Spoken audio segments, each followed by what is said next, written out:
Leader David মোরাসিদের কথায় আপনারা বুঝতে পারছেন যে আজকে কতজন লিডার আমাদের এখানে জয়েন করেছেন। 72 লিডার্স, শুধু লিডার্স, এখানে কোনো সমর্থক অথবা সাপোর্টার্স না, তারা সবাই বিজেপি লিডার। তাই আমরা আজকে আমাদের স্পোকস পারসন সহ এখানে আমরা জড়ো হয়েছি। আপনাদেরকেও পৌষ সংক্রান্তির এবং নিউ ইয়ারের শুভেচ্ছা জানাচ্ছি সকল সাংবাদিক বন্ধুদের এবং সারা ত্রিপুরাবাসীদের।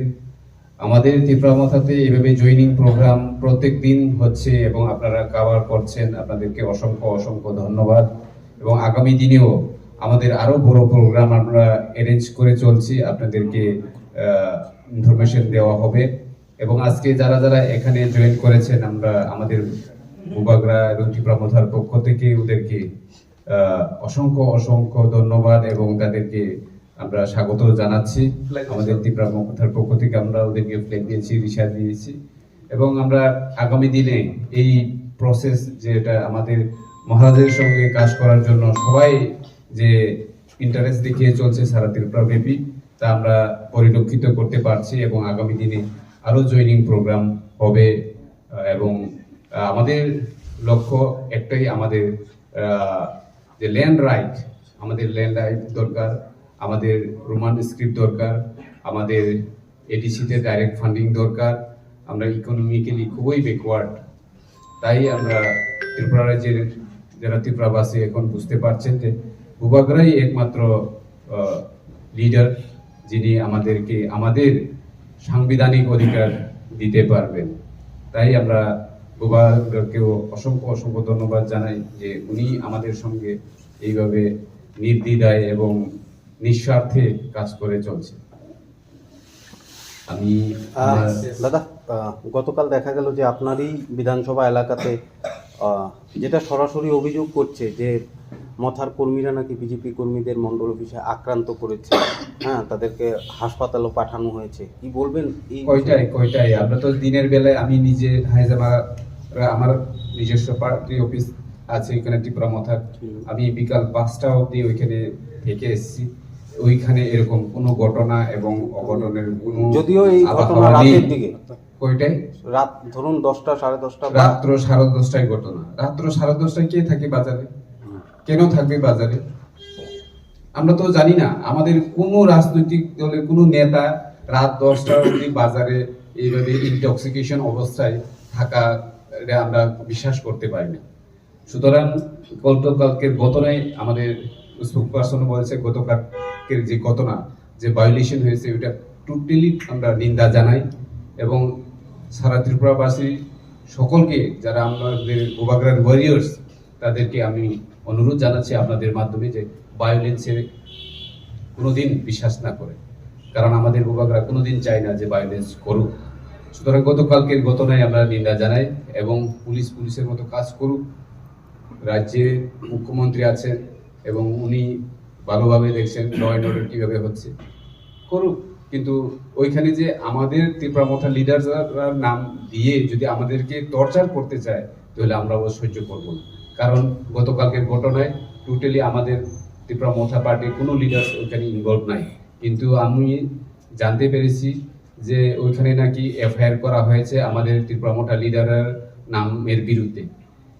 সুতরাং এটাই মানে অশুভনীয় লক্ষণ যে আমরা ওইখানে ইনভলভ না থেকে আমাদেরকে এখানে চাপিয়ে আমাদের নাম দেওয়া হচ্ছে। কিন্তু এইগুলি তো আমরা তো দেখছি না, কিন্তু ভগবানের সিসিটিভি ক্যামেরায় কেউ বাদ যাবে। সুতরাং আমরা টোটালি ভায়োলেন্সটাকে আমরা বিশ্বাস করি। স্যার, গতকালকে জিবিপি হসপিটালে যখন আমরা নিউজটা কভার করতে যাই, এক্স ক্যান্ডিডেট বিনোদ বলেছে আপনি নাকি 5টা ছাগল খাইয়ে ওদেরকে এই কাজ করিয়েছেন। বিনোদ দেবনা আমার ভাই, বিনোদ আমাকেও ফোন করেছে, দাদা এরকম হয়েছে যে এই ঘটনা। আমি ওকে জিজ্ঞেস করছি কয়টায়, উনি বলেছে 9:30 10টা। আপনি নাকি সারাদিন ছিলেন ওখানে? আমি সারাদিন ছিলাম। আমাদের কর্মীদেরকে আমি বলেছি এখানে বিকাল 5টার পরে যাতে কেউ পার্টি অফিসে এবং বাজারে না থাকে, সেই কথা মতেই আমাদের লিডার্সরা সবাই বাড়িতে চলে গেছে। এবং তারপরেও রাত 9টা 10টা অব্দি যদি বাজারে চিল্লাইয়া যদি মদ খাইয়া ওইভাবে ঘটনা করে, সেই ঘটনায় যদি আমাদেরকে জড়িয়ে দেওয়া হয়, এটা আমি মনে করবো খুবই দুর্ভাগ্য। আর বিনোদ তো তো আমার ছোট ভাইয়ের মতো এবং আমি ওনাকে ভালোবাসি, উনিও আমাকে ভালোবাসেন। আমি কোনোদিন কাউকে, আমাদের কর্মীদেরকে জীবনেও বলছি না এবং ভবিষ্যতেও বলবো না যে এইভাবে ভায়োলেন্স করো। এবং বিনোদ যে এলিগেশনটা আমার উপরে এনেছেন, আমি মনে করি বিনোদ এরকম বলবে না, কারণ আমি কেন ওখানে ছাগল অথবা পাঠার মাংস খাইয়ে এভাবে ভায়োলেন্স করাবো। মানে কালকে আমি আমাদের ক্যামেরার সামনে বলেছেন স্যার। যদি বলে থাকে তাহলে আমি মনে করব, আমি বিনোদকে জিজ্ঞেস করব যে এইভাবে না বলাটাই ঠিক হবে, কারণ আমরা এইভাবে মানুষকে ভায়োলেন্স করে কোনোদিন টাকা খরচ করব না। যদিও আমি সারা ত্রিপুরা রাজ্যে আপনারা দেখেন বিভিন্ন সোশ্যাল মিডিয়াতে আমি যদি প্রয়োজন হয় কোনো গরিবকে আমি সাহায্য করব, যদি প্রয়োজন হয়, আমার তো অরফেন, আমার 3 জন অরফেন আছে সাউথ ত্রিপুরাতে সাবরুমে। 2020 থেকে এখন অব্দি ওদের পড়াশোনা, থাকা, খাওয়া, এভরিথিং আমি নিজে দেখছি।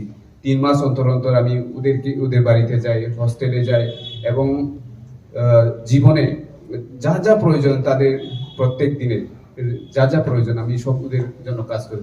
ওইখানে আমার খরচ করার জন্য আমার টাকা পয়সা কোলাই না, আমি আবার ওইখানে ছাগল খেয়ে যদি এইভাবে ভায়োলেশন যদি তারা এলিগেশন করে, তাহলে আমি মনে করবো এটা খুবই দুর্ভাগ্য, মানে খুবই নিম্নমানের কথা বলে আমি মনে করব। সুতরাং আমি আবার বিনোদকে আপনাদের মাধ্যমে বলবো যে এরকম যদি হয়, রাতে এভাবে ইনটক্সিকেশন অবস্থায় যদি ভায়োলেন্স নিজেদের মধ্যে করে থাকে, আমরা আর করার বলার কিছু থাকে না। কারণ আপনারা ভিডিওটি আমরাও দেখেছি, আপনারা যেহেতু কভার করেছেন, গতকালকে টিঙ্কু দা হয়ে গেছেন জিবিতে, যারা ইনজিউর্ড হয়েছে তাদের পরিবারের প্রতি আমরা সমবেদনা জানাই। ওইরকম হওয়া উচিত নয়, কিন্তু তারা যে ইনটক্সিকেশন অবস্থায় আছে, এটা কালকে তারা যে কথাবার্তা, তাদের যে মেডিকেল রিপোর্টেই আপনারা দেখতে পারবেন যে তারা কি ইনটক্সিকেশন অবস্থায় আছিল না নর্মাল অবস্থায় ছিল। নর্মাল অবস্থায় কোনোদিন বাজারে 10টা 10:30টায় কেউ চিল্লাচিল্লি করে না সাধারণত। আপনি যে বিষয়টা বললেন যে রোমান স্ক্রিপ্টের বিষয়, যেটা বহুদিন ধরে চর্চিত বিষয়, রাজ্যের মুখ্যমন্ত্রী তো বারবার ভাষণেও বলছেন, বিশেষ করে আপনাদের এখন যেহেতু এডিসি নির্বাচন ঘনিয়ে আসছে, ততই বিভিন্ন জায়গায় গিয়ে বলছে যে এই যে সিমনা বলুন, হেজামারা বলুন বা বিভিন্ন জায়গায় যে এডিসি এরিয়াগুলোতে যে কন্টিনিউ যে আপনাদের সাথে বিজেপির, অথচ আপনারা একই দলের শরিক দল হয়েও এইটা রাজ্যবাসীর কাছে একটা হাস্যকর পরিস্থিতি তৈরি হয়েছে যে ঝগড়া ঝামেলা, আপনারা বলছেন যে ভায়োলেন্সের পক্ষে নয়, কিন্তু বারংবার এই জিনিসগুলো রিপিট হচ্ছে। সাধারণ মানুষ এগুলো আপনাদেরকে হাসাহাসি করছে। ভায়োলেন্স আমরা ত্রিপুরা কোনোদিন, এটা প্রথমেই বলেছি, এখনো বলছি, ভায়োলেন্স আমরা বিশ্বাস করি না। কিন্তু আমরা ভায়োলেন্স দেখেছি আগরতলায় প্রতাপগড়ে 2-3 দিন আগে, কার পার্টি অফিস ভেঙেছে, নিজের মধ্যে ঝগড়াঝাটি, গুলি, বিশাল করে গুলিকাণ্ড, এগুলো তো আমরা দেখেছি। কিন্তু আমাদের এডিসি এরিয়াতে আমরা এরকম হতে দেব না, যতদিন পর্যন্ত আমরা জীবিত থাকি আমরা এরকম হতে দেব না। কিন্তু আনফরচুনেটলি গতকালকের যে হেজামারা ঘটনা, এটা আমরা মেনে নিতে পারছি না, যেটা ওরা এলিগেশন দিয়েছে। আর রোমান স্ক্রিপ্টের ব্যাপার, রোমান স্ক্রিপ্ট আমরা যখন থেকে আমরা পড়াশোনা করে আসছি, আজ অবধি আমরা বিভিন্ন ছাত্র সংগঠনের মাধ্যমে আন্দোলন করে আসছি যে আমরা রোমান স্ক্রিপ্ট লাগবই। কারণ রোমান স্ক্রিপ্ট ছাড়া আমাদের ছেলে মেয়েরা এবং বিভিন্ন কম্পিটিটিভ এক্সামে যদি পরীক্ষা দিতে যায় তাহলে অনেক প্রবলেম হয়, যেটা আমরা বিগত দিনগুলিতে দেখেছি। আমার বিভিন্ন আমার কলেজ লাইফেও আমার প্রচুর বাঙালি বন্ধু আছেন, যারা চক্রবর্তী পাল, তারা আছেন, হলি ক্রস স্কুলে পড়ে, তারা নিজেরা বাংলা দৈনিক সংবাদ পত্রিকা পড়তে পারে। কেন? কারণ ছোটবেলা থেকে ওরা রোমান স্ক্রিপ্টে পড়েছে। আর যিনি মুখ্যমন্ত্রী, উনি ভদ্রলোক, উনি নিজে ডক্টর, প্রফেসর, উনি যেভাবে ডক্টর করে এসছে, উনার নাম গেটে লেখা আছে, ওইটাও রোমান স্ক্রিপ্ট। উনি যে প্রেসক্রিপশন লিখছে যারা পেশেন্ট ওনার কাছে আছে, উনি কি ভাষায় কোন স্ক্রিপ্ট ব্যবহার করেন, আমি আপনাদেরকে জিজ্ঞেস করতে চাই, কোন স্ক্রিপ্ট ব্যবহার করেন? নিশ্চয় রোমান স্ক্রিপ্ট। তার এই না যে আমরা দেবনাগরী অথবা বাংলাকে আমরা ঘৃণা করি, এই না, কিন্তু এই বিষয়টা পরিষ্কার হওয়া দরকার।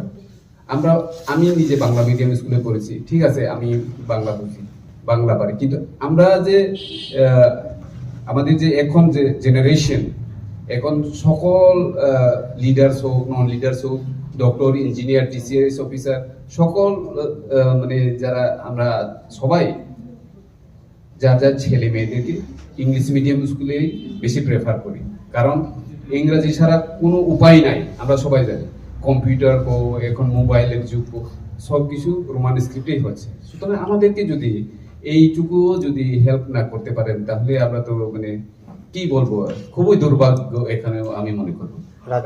রাজ্যের মুখ্যমন্ত্রী তো বারবারই বলছেন, ভাষণেও সেদিন বললেন যে আপনাদের যদি রোমান স্ক্রিপ্ট যদি প্রয়োজন হয় দিয়ে দেবেন উনি, তাতে কোনো সমস্যা নেই, সেটা আলোচনার মাধ্যমেই হয়ে যায়। আমি দেখেছি বিভিন্ন বড় বড় লিডার্স যারা 20 বছর মুখ্যমন্ত্রী করে গেছেন, আমাদের মাননীয় মানিক সরকার, উনিও তো গতকালকে না পরশুদিন আমি ওনার একটা বাইট দেখেছি, ওনারাও সাপোর্ট করছেন। ওনারা যখন সরকারে ছিল তখন রোমান স্ক্রিপ্ট অথবা বাংলা অপশন ছিল, কিন্তু এখন যদি অপশন না রেখে আমাদেরকে ইন্টেনশনালি যদি চাপিয়ে দেওয়া হয়, তাহলে আমাদের ছাত্রছাত্রীদের ভবিষ্যৎ কি হবে সেদিকটাও আমাদের চিন্তা করতে হবে। সুতরাং এই বিষয়ে আমরা আগামী দিনেও বিনম্রভাবেই আমরা অনুরোধ জানাবো, যাতে আমাদের ছাত্রছাত্রী এবং আমাদের নেক্সট জেনারেশনের কথা ভেবে এই রোমান স্ক্রিপ্টটাকে যাতে দেওয়া হয়, সেদিকে আমরা আমাদের ছাত্রছাত্রীদের পাশে আমরা আছি। টিআইএসএফ, টিএসএফ তারাও আন্দোলন করছে, আমরা ওদের পাশে আছি, যাতে আমাদের বাচ্চাদের ভবিষ্যতের কথা চিন্তা করে আমাদের রোমান স্ক্রিপ্ট লাগবেই। Sir, I'd just like to add to one thing. You said that there was the option for Roman script and Bengali script. Bengali script. So now, where is the problem? I just for clearance of the public to know, sir, has that option been stopped? Is it about the TBSC, or it is after the addition of the CBSC particularly that this option is no more there? See, in the last year also we have fight for the Roman script, and we can't do every year to fight for the script, in which script we have to write in every. It is not possible. So we need permanent solution. We need permanent solution in this matter. Let decide to us or our student to decide in which script they are interested to write. That is the main thing, because our Indian Constitution permit us to choose the script. So we believe the Constitution of India, and according to Indian Constitution, we can raise our voice for the script, for everything, for land right, for direct funding in TTADC. Everything is under the Constitution of India. So what is the problem? What is the harm? If direct funding come through center to TTADC, what is the harm? No harm is there. लेकिन क्या कर रहा है, सिर्फ politics को बचाने के लिए, ओनली फॉर डूइंग पॉलिटिक्स, ये करना अच्छा बात नहीं है। देखिए एडीसी में फंडिंग फ्लो अच्छी तरह नहीं हो रहा है, तो एडीसी में कौन रहता है? तिपरासा लोग, हमें जो हमारा जनजाति जो बीजेपी करता था, वहाँ में जनजाति मोर्चा या फिर तिपरा मोथा या फिर सीपीएम कांग्रेस का सवाल नहीं है, सवाल है एडीसी एरिया में कौन रहता है। तो हम लोग भी चाहते हैं कि एडीसी एरिया में डेवलपमेंट हो,